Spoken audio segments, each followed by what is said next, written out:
ప్రస్తుతం మనతో పాటు ప్రముఖ ఆధ్యాత్మికవేత్త, జ్యోతిష పండితులు, దత్తాత్రేయ గణపతోపాసకులు, అమ్మవారి సేవకులు మురళీధర్ శర్మ గారు ఉన్నారు. గురువు గారితో మాట్లాడదాం. మహాదేవ నమస్కారం గురువు. హర హర మహాదేవ్.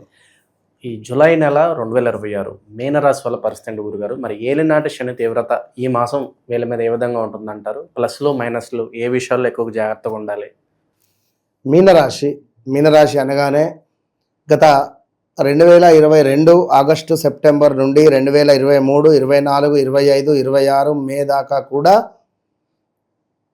సంచలనాలే వీరి జీవితంలో. ఒక్కొక్క రోజు ఒక్కొక్క అనుభవము వేలడాలే, మామూలుగా లేవు.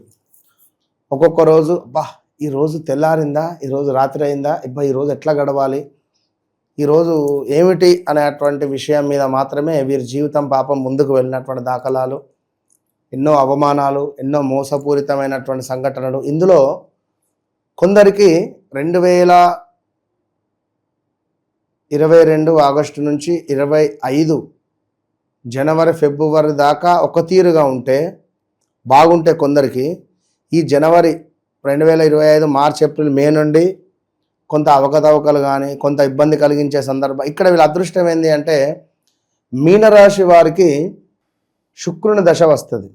ఎవరైతే మీనరాశి వారు ఉంటారో, శుక్రుడో వీరు జన్మించిన సమయానికి, లేదా ఏదైనా గ్రహము మనకు కేతువు దశ నడిచిన మంచి ఒక 1-2 ఇయర్స్ డబ్బు, కొత్త ప్రదేశాలు తిరగడం. అసలు విమానం అంటే, మన ఏరోప్లేన్ అంటే ఎక్కనోళ్ళు ఏరోప్లేన్ ఎక్కడం, వీసా రిలేటెడ్ పనులు చేసుకోవడం, బయటికి వెళ్ళడం బిజినెస్ క్లాస్లో. సో అదేవిధంగా కొందరు ఈ పాస్పోర్ట్ రిలేటెడ్ ఇబ్బందులు కూడా ఫేస్ చేశారు. డేట్ ఆఫ్ బర్త్ లైక్ అటు ఇటు ఉండడము, అది అయ్యి ఫెయిల్ అవ్వడము ఉన్నవాళ్ళు ఉన్నారు. ఏరోప్లేన్లో వెళ్ళడం, లైక్ టూర్సు, ట్రిప్పులు, అసలు అన్ఎక్స్పెక్టెడ్గా వెళ్ళినటువంటి వారు ఎంతమంది ఉన్నారో కామెంట్ చేయండి నాకు, ఇది సత్యం. సో అదేవిధంగా ఒక ఇల్లు కొనాలని కానీ, కారు కొనాలని కానీ, లేదా ఏదైనా కావచ్చును, పని చేయాలి, ఇది అంటే ఒక ఈగో, ఏమున్నదిరా ఏదో ఒకటి చేయాలి, ఏదో ఒకటి సాధించాలని కానీ ఉండేవాళ్ళు కొందరైతే, మరికొందరు అనారోగ్యంతో బాధపడ్డవారు, మరికొందరు స్టమక్ రిలేటెడ్, బ్రెయిన్ రిలేటెడ్, కాళ్ళకు సంబంధించి విరగడమో, కాల్లో చేతిలో ఇలాంటి సంఘటనలు. అదేవిధంగా ఎవరైతే మీనరాశి వారు ఉన్నారో, ఉద్యోగంలో అయితే అసలు గింత విలువ లేకుండా ఉంది వీరి పరిస్థితి. అసలు ఉద్యోగము నోటీస్ పీరియడ్లో ఉండడము, వీరే ఇక నాతో అవ్వట్లేదు అని చెప్పి మానేయడం కానీ, మ్యారిటికల్ లైఫ్లో వివాహం జరిగి 2020-21లో వివాహం జరిగి 22లో ఎవరిది వివాహం జరిగిందో కామెంట్ చేయండి. ఈ టైంలో ఖచ్చితంగా జరుగుతుంది. వివాహం జరిగి సంతోషంగా ఉన్న వాళ్ళు కొందరైతే, వివాహం జరిగి విడాకులైన వాళ్ళు కూడా ఉన్నారు. ఎన్నో అవకతవకలు, ఎన్నో ఇబ్బందులు, ప్లేసెస్ చేంజ్, ప్రదేశ మార్పులు, స్థాన చలనాలు, విదేశాల నుండి స్వదేశాలకు, స్వదేశాల నుంచి విదేశాలకు వెళ్ళిన వారు చాలామంది, ఎంతోమంది అయితే ఇబ్బందులు అయితే ఫేస్ చేశారు. ఇంకా సినీ ఫీల్డ్లో ఉన్నవారైతే ఒక రకంగా ఇబ్బందులు ఫేస్ చేశారు, ఒక రేంజ్లో. సో ఇప్పుడు మీనరాశి వారికి జీవితంలో ఒక పెద్ద కీలక మార్పు మాత్రం ఉండబోతుంది 2026 జూలైలో. ఒక పెద్ద కీలక మార్పు ఉండబోతున్నది. పెద్ద కీలక మార్పుకు శ్రీకారం అని చెప్పి అనుకోవచ్చు. అది ఏమిటి అనేది మీకు నాకే తెలుసు. సో అది నాకు ఫోన్ చేస్తే నేను మీకు చెప్తా.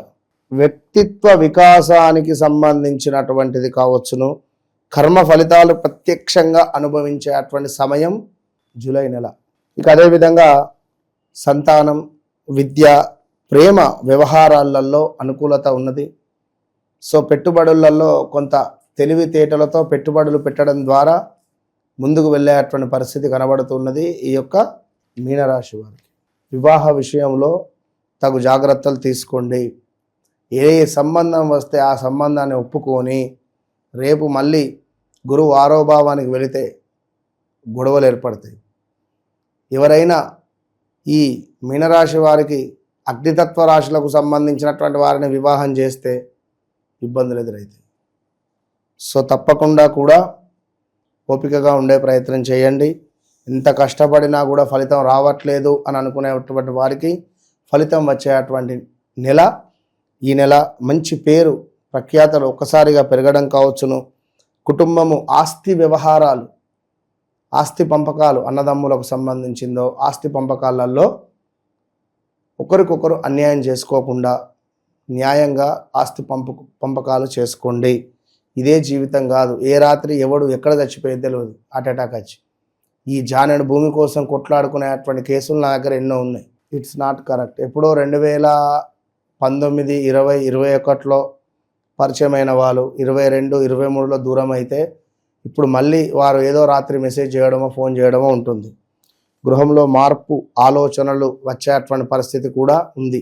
ఈ యొక్క మీనరాశి వారికి ఇల్లు మార్చుదామా, ఇల్లు కొందామా, గృహంలో ఏమైనా రిపేర్లు చేపిద్దామా, కొంత ఇలాంటివి కూడా ఉంటవి. సో ఇదే సమయంలో ఎవరైనా వాస్తురీత్యా మీ ఇంటికి రావడమో ఇది కూలగొట్టండి లేదా ఇది అది చేయండి అని చెప్తే నన్ను ముందు అప్రోచ్ కండి సెకండ్ ఒపీనియన్గా. అది అవసరమైతేనే చేస్తురు. మొన్న ఒకరు ఇట్లనే ఇంట్లో మాకు సమస్యలు ఉన్నాయి అసలే బాగాలేదంటే వెళ్ళి అయితే వాళ్ళు కిచెన్లో మన ఇదేంది బ్లూ కలర్ వేసి పారేసారు. ఆ కిచెన్లో బ్లూ కలర్ వేస్తారా? అది శని కలరు. ఆ కిచెన్కు అధిపతి ఎవరు? కుజుడు. మీరు ఈ దిశలో ఈ కలర్ ఎందుకు వేశారు అని చెప్పి వారికి ఒక స్టిక్కరు అక్కడ అంటుపెట్టి వారికి అక్కడ పాజిటివ్ వైబ్రేషన్ ఉండే విధంగా ఒక చిన్న రెమెడీ చెప్పడం జరిగింది. మరొకటి బెడ్రూమ్లో థిక్ రెడ్ కలర్ వేసేసారు. నిద్ర ఎందుకు పడుతుంది? ఉంటాయి కొన్ని. సో ఈశాన్యంలో రెడ్ కలర్లు కానీ ఇలాంటివి ఏం చెయ్యొద్దు. కొన్ని ప్రకృతికి సంబంధించి పంచభూతాలు అనేటువంటివి ఊరికే లేవు. సో తప్పకుండా వాటి వైబ్రేషన్ అనేటువంటిది ఖచ్చితంగా ఉంటుంది. కనుక వ్యక్తిగత జాతక రీత్యా మీ ఇంట్లో కానీ మీ ఒంట్లో కానీ మీకు సంబంధించిందైనా కూడా ఎలాంటి ఇబ్బందులు ఉన్నా కూడా ఖచ్చితంగా నన్ను కలవక ముందు నన్ను కలిసిన తర్వాత అనేటువంటిది మీకు ఖచ్చితంగా ఒక మైలు రాయి అనేటువంటిది ఉంటుంది. బండ్ల గణేష్కు గబ్బర్ సింగ్ ముందు ఎట్లనో గబ్బర్ సింగ్ తర్వాత ఎట్లనో నన్ను కలవక ముందు నన్ను కలిసిన తర్వాత అనేటువంటిది మీ జీవితంలో ఇది 100కు 200% నేను చెప్పే మాట. ఎందుకంటే చాలామంది మోసపోతున్నారు. అది ఏ రకంగా అనేది ఇప్పుడు ఇది చెప్పినా బాధనే మళ్ళీ. సో తప్పకుండా మీరు మీ వ్యక్తిగత జాతకానికై మాట్లాడండి. కలవడము అంటే అందరూ చాలామంది వస్తున్నారు. జస్ట్ మాట్లాడండి. మీరు నాతో మాట్లాడినా కూడా మీకు మంచి రిజల్ట్ అయితే ఉంటుంది. అంతే. మీనరాశి వాళ్ళ గురించి ఈ నెల వీళ్ళకి ఎలా ఉండబోతుందో మంచి విశ్లేషణ అందించారు గురుగారు. ధన్యవాదాలు. అదే.